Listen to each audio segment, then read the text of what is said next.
మాజీ మంత్రి వైసీపీ నేత పేర్ని నాని గోడౌన్లో బియ్యం మాయం కేసు కొత్త మలుపు తిరిగింది. ఇప్పటికే సగం జరిమానా చెల్లించిన పేర్ని కుటుంబం మెరకకు ఉపయోగించిన బుసకకు కోట్లలో జరిమానా చెల్లించాల్సిన పరిస్థితి ఏర్పడింది. ఈ అంశంపై లెక్కలు తీసేందుకు గనుల శాఖ అధికారులు రంగంలోకి దిగారు. ఎంత బుసక వాడారు, ఎంత జరిమానా వేయాలనే దానిపై విచారణ చేపట్టారు.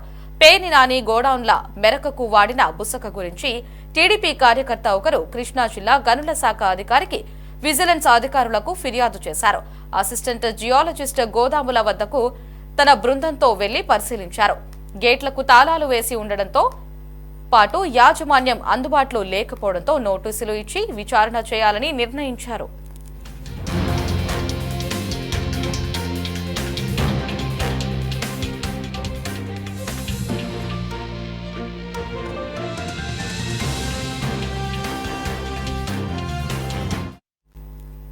ఇక ఇదే అంశానికి సంబంధించి మరిన్ని అప్డేట్స్ ని మా కరెస్పాండెంట్ రామకృష్ణ ఫోన్ లో అందిస్తారు.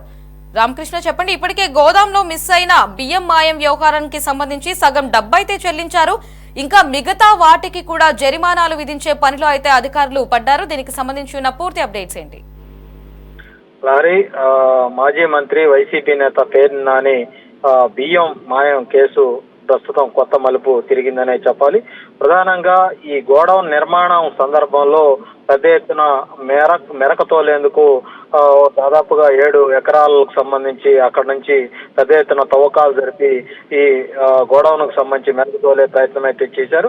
అయితే దీనికి సంబంధించి కనీసం ప్రభుత్వానికి చెల్లించాల్సినటువంటి ఏదైతే గనుల శాఖకు చెల్లించాల్సినటువంటి డబ్బును చెల్లించకుండా వీళ్ళంతా కూడా తవ్వుకొని తెచ్చుకున్నట్లు ప్రస్తుతం అయితే అధికారులు ఒక నిర్ధారణకు వచ్చారు. ఈ నేపథ్యంలో కృష్ణా జిల్లాకు సంబంధించినటువంటి గనుల శాఖ అధికారులు, విజిలెన్స్ అధికారులకు ఫిర్యాదులు కూడా అందాయి.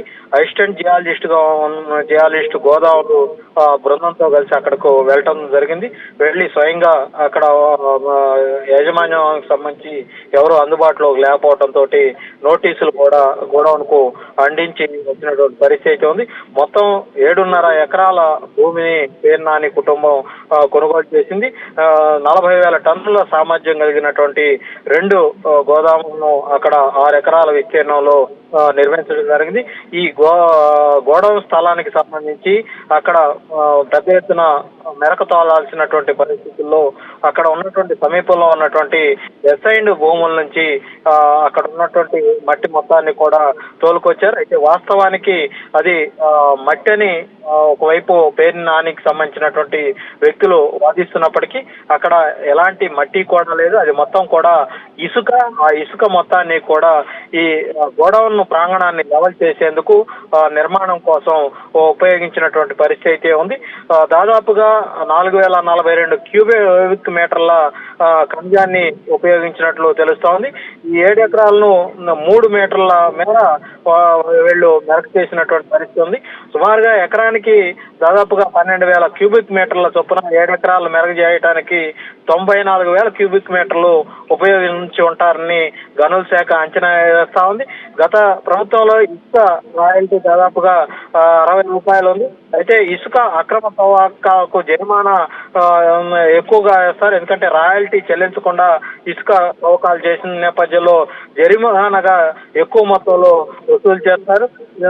ప్రస్తుతం ఇసుక ట్రాక్టర్ కు 2,000 చొప్పున అక్రమ తవ్వకం కింద కూడా జరిమానా వేసే అవకాశం ఉంది.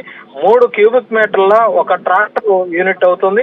ఆ ప్రకారం దాదాపుగా 31,000 ట్రాక్టర్లు ఈ 7 ఎకరాల మొత్తం కూడా ఇసుక తోలినట్లుగా అయితే తెలుస్తోంది. ట్రాక్టర్ కు 2,000 చొప్పున వేసుకున్నా కూడా సుమారుగా 6 కోట్ల పైగా జరిమానా కట్టాల్సి వస్తుంది. అయితే యాజమాన్యం అది తాము మట్టి మాత్రమే తోలుకున్నాం తప్ప ఇసుక తోలలేదని వాదిస్తున్నటువంటి పరిస్థితి ఉంది. నిజంగా ఇసుక కాకుండా మట్టే తోలుకున్నప్పటికీ కూడా మట్టికి కూడా 100 రూపాయలు రాయల్టీగా చెల్లించాల్సి ఉంటుంది. అయితే ప్రస్తుతం ఆ రాయల్టీ కూడా చెల్లించకుండానే వాళ్ళు తోలుకున్నారు కాబట్టి దానికి జరిమానాగా 10 రెట్లు జరిమానా వేసే అవకాశం అవుతుంది. దాదాపుగా 10 రెట్లు అంటే 100 రూపాయల రాయల్టీకి 10 రెట్లు జరిమానా అంటే 1000 రూపాయల చొప్పున వాళ్ళు 94,000 క్యూబిక్ మీటర్లకు సుమారుగా ఒక 10 కోట్ల రూపాయలు చెల్లించాల్సి ఉంటుంది. అయితే ప్రస్తుతం ఈ గోదాము స్థలంలో గనుల శాఖ దీనికి సంబంధించి ఏదైతే ఇసుక తోలుకున్నటువంటి నేపథ్యంలో దాని మీద ప్రస్తుతం గనుల శాఖ క్రిమినల్ చర్యలకు సిఫార్సు చేసే అవకాశం అయితే కనిపిస్తా ఉంది. ఈ రెండు గోడౌన్లు కూడా మంత్రి పేరు నాని భార్య అత్తగారి పేర్ల మీద ఈ రెండు గోడౌన్లు కూడా ఉన్నాయి.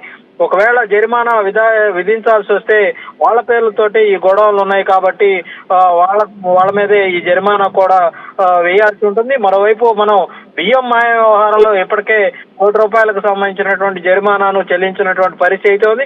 ప్రస్తుతం మళ్ళీ మరో ఈ అక్రమంగా ఇసుక తోలుకున్నందుకు ఈ జరిమానా కూడా గనుల శాఖ అధికారులు వేసే అవకాశం ఉంది. అదే కాకుండా వాళ్ళ మీద క్రిమినల్ కేసులు కూడా నమోదు చేసే అవకాశం అయితే కనిపిస్తా ఉంది. దీని మీద ప్రస్తుతం అయితే గనుల శాఖ జిల్లా అధికారిగా ఉన్నటువంటి శ్రీనివాస్ కుమార్ దీని మీద అటు ఫిర్యాదు కూడా చేసేందుకు రంగం సిద్ధం చేసుకున్నట్లయితే మనకైతే సమాచారం అవుతోంది. Right Ramakrishna, thanks for the updates.